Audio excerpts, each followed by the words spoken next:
আসসালামু আলাইকুম এভরিওয়ান, সবাই কেমন আছেন? আল্লাহর অশেষ রহমতে আমরা অনেক ভালো আছি। কাছে কিংবা দূরে যে যেখান থেকে আমার ভিডিও দেখতেছেন, আশা করি আল্লাহ তাআলা সবাইকে অনেক অনেক ভালো রেখেছেন। আজকে আমি ফালুদা রান্না করব। অতিরিক্ত গরম পড়েছে, এই গরমে ফালুদা আমাদের শরীরের জন্য পারফেক্ট একটা খাবার। তো আমি রেডিমিক্স যে ফালুদার প্যাকেট পাওয়া যায় সেটা দিয়ে আজকে রান্না করব। আশা করি আজকের ভিডিওটা আপনাদের অনেক অনেক ভালো লাগবে। তো ভালো লাগলে পুরো ভিডিওটাই দেখে নেবেন, সাবস্ক্রাইব করে আমার পাশেই থাকবেন ইনশাল্লাহ। তো আমি শুরু করতেছি বিসমিল্লাহ বলে। আমি একটা ননস্টিকের পাতিল নিয়েছি আর এখানে আমি দুধ নিচ্ছি। 2 কেজি দুধ আমি এইখানে ঢেলে দিচ্ছি। এটা গরুর দুধ, আমি গ্রাম থেকে এনেছি। আর এই দুধ দিয়ে রান্না করলেই খেতে বেশি ভালো লাগে, কারণ গরুর দুধ দিয়ে যে কোনো ডেজার্ট করলে এটার সাথে ননি থাকে, এটার অতি লোভনীয় একটা রেসিপি হয়। তো এটা আমি 15 মিনিট জাল করে নিব। আর আমি তো রেডিমিক্স প্যাকেট নিয়েছি ফালুদার, এটা আমি খুলে নিচ্ছি। আর এটা দিয়ে আজকে আমি রান্না করব। খুলে নিলাম। এখানে কিন্তু 3টা প্যাকেট থাকে, একটা বড় প্যাকেট লুডুসের আর 2টা হচ্ছে জেলোটিনের প্যাকেট। তো 3টা প্যাকেট আমি খুলে নিয়েছি। আর দুধ তো বেশ জাল করে নিয়েছি, কালারটা দেখি আপনারা বুঝতেছেন, উপরে হলুদ হলুদ সর পড়েছে। আর এইরকম দুধ জাল করে রান্না করার চেষ্টা করবেন, তাহলে খেতে বেশি ভালো লাগবে। তো আমি এই প্যাকেটের পুরাটাই ঢেলে দিয়ে সিদ্ধ হওয়া পর্যন্ত অপেক্ষা করব। একটু টাইম লাগবে এটা সিদ্ধ হইতে, 7-8 মিনিটের মতো লাগবে। তো এভাবে নাড়াচাড়া করে আমি এটা সিদ্ধ হওয়া পর্যন্ত অপেক্ষা করব। আমার ভিডিওটা যদি আপনাদের কাছে ভালো লাগে, লাভ লাইক দিয়ে আমার পাশেই থাকবেন, আমার জন্য অনেক অনেক দোয়া করবেন। আর ভিডিওটা ভালো লাগলে সাবস্ক্রাইব করতে ভুলবেন না। তো এটা কিন্তু মোটামুটি সিদ্ধ হয়ে গেছে। জাস্ট আমি 5 মিনিট পরে একটু দেখাচ্ছি, মোটামুটি সিদ্ধ হয়ে গেছে। আরও কিছুটা টাইম আমি সিদ্ধ করে নিব। ভিতর পর্যন্ত চাপ দিলে যখন বুঝবো যে এটা একদম নরম হয়ে গেছে, তখনই এটা নামিয়ে নিব।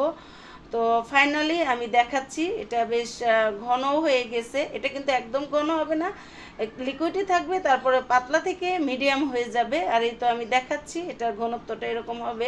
ঠান্ডা হলে এটা কিন্তু আরও ঘন হয়ে যাবে। তো এটা হয়ে গেছে। চুলার হিটটা আমি বন্ধ করে দিয়ে আমি বাকি উপকরণগুলো রেডি করে নিব।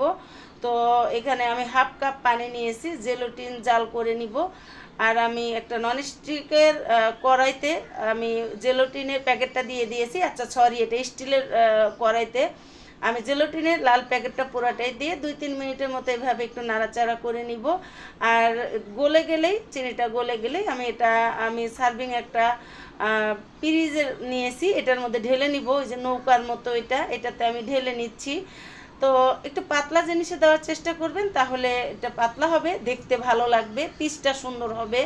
এবার আমি সবুজটা সেমভাবেই আমি একটু নাড়াচাড়া করে এটা জাল করে নিচ্ছি। জাস্ট 2-3 মিনিট জাল করলেই হয়ে যাবে। তো এটা জাল করা হয়ে গেছে, আমি এবার এটা ঢেলে নিলাম। এখানে কিছু বাদাম নিয়েছি 2 ধরনের, আর কয়েকটা খেজুর নিয়েছি। তো বাদামগুলো কেটে একটু ছোট করে দিব, এতে কি হবে, দেখতে বেশি সুন্দর লাগবে। তো আমি এভাবে সবগুলাই কেটে নিব আর কেটে এটা ভেজে নিব। আর আপনারা চাইলে আস্তাও দিতে পারেন, তবে আমার কাছে মনে হলো একটু কেটে দিলে দেখতে বেশি ভালো লাগবে। আর এটা কিন্তু আমি প্রায় 5-6 মিনিট ঠান্ডা করে নিয়েছি জাল করার পরে। এবার আমি সার্ভিং বাটিতে ঢেলে নিব। তো আমি একটু নাড়াচাড়া করে দেখিয়ে দিলাম, ঘনত্বটা এরকম হবে। এটা কিন্তু এখনও গরম আছে। তো আমি একটা বাটিতে ঢেলে আমি নর্মাল ফ্রিজে রাখবো। তার আগে যা যা রেডি করে নিয়েছি একটু দেখিয়ে দিই। বাদাম 2 ধরনেরই কেটে ছোট করে নিলাম। আর এখানে আমি খেজুরও কেটে নিয়েছি, খেজুরও কেটে আমি ছোট করে নিয়েছি। আর জেলোটিনগুলোও তো আমি রেডি করে নিয়েছি, আগেই দেখালাম। আর এটা আমি ঢেলে নিচ্ছি সার্ভিং বলে। ফালুদা ফালুদা ঢেলে এটা আমি নর্মাল ফ্রিজে 1 ঘন্টার জন্য রেখে দিব। আপনাদের হাতে টাইম বেশি থাকলে আরও বেশি টাইম রাখতে পারবেন, টাইম কম থাকলে আধা ঘন্টা হলেও কিন্তু ফ্রিজে রাখবেন, তাহলে এটা টেস্টটা পারফেক্ট পাবেন। আমি 1 টেবিল চামচ ঘির মধ্যে বাদাম গোলা দিয়ে নাড়াচাড়া করে এটা আমি ভেজে নিব। যে কোনো বাদাম ভাজার ক্ষেত্রে চুলার হিটটা একদম লোতে রেখে যদি ভেজে নেন, ভিতরটা মুচমুচে হবে, সুন্দর ফ্লেভার আসবে, খেতে কিন্তু দারুণ লাগবে। এটা একটা টিপস। তো ভাজা হয়ে গেছে, এবার উঠিয়ে নিচ্ছি, কালারটা দেখাচ্ছি। জোরে জাল দিয়ে একদম পুড়ে ফেলা যাবে না, আমি কিন্তু চুলার হিটটা লোতে রেখে সুন্দর করে ভেজে নিয়েছি। এবার 1 ঘন্টা পরে আমি ফালুদার বলটা বের করে নিয়েছি, সঙ্গে জেলোটিনগুলোও আমি নর্মাল ফ্রিজে রেখে দিয়েছিলাম, জেলোটিনগুলোও কিন্তু আমি বের করে নিলাম। আমি এখানে গ্লাস নিয়েছি, অর্থাৎ যা যা লাগবে সব রেডি করে নিয়েছি। আর ফালুদা বিকাল বা সন্ধ্যাতে খেতে বেশি ভালো লাগে। আর আমি এবার জেলোটিনগুলো কেটে নিচ্ছি। জেলাটিনগুলো একটু মিডিয়াম সাইজ করে কাটবো। এটা আপনারা ছোট বড় করতে পারবেন, আপনাদের পছন্দ অনুযায়ী এটা সাইজ করে নিতে পারবেন।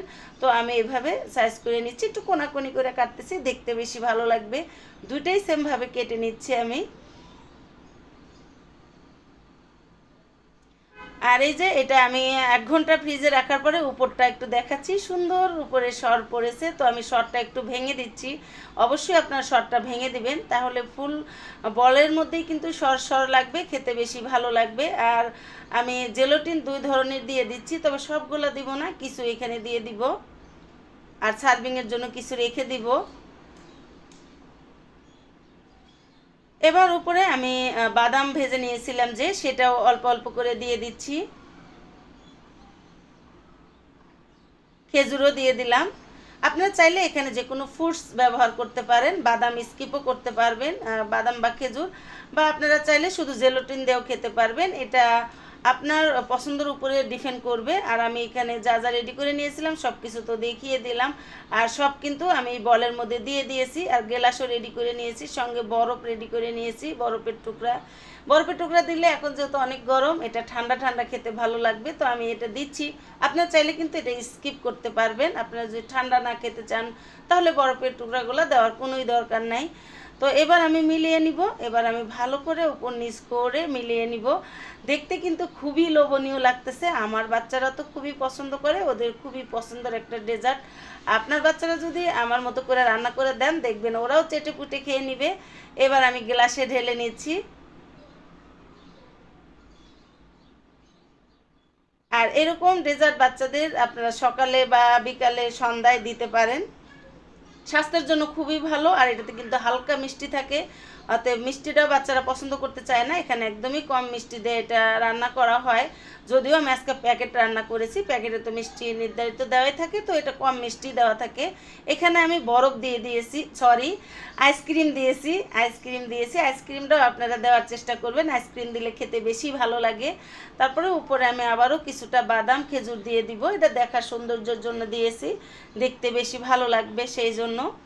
চাইলে আপনারা এখানে জেলাটিনও আবারও দিতে পারেন, তবে জেলাটিনটা এখানে আমি আর দিচ্ছি না। আমি বাদাম খেজুর দিয়ে সুন্দর করে এটা সাজুগুজু করে নিলাম। এবার খাওয়ার জন্য পারফেক্ট। আর বাচ্চাদের কিন্তু একদম তর্স হয়েছে না, কখন ভিডিও করব, কখন ওরে খেতে দিব, বলতেছে হয় নাই হয় নাই এরকম বলতেছে। এটা অতি লোভনীয়, সত্যি বললাম।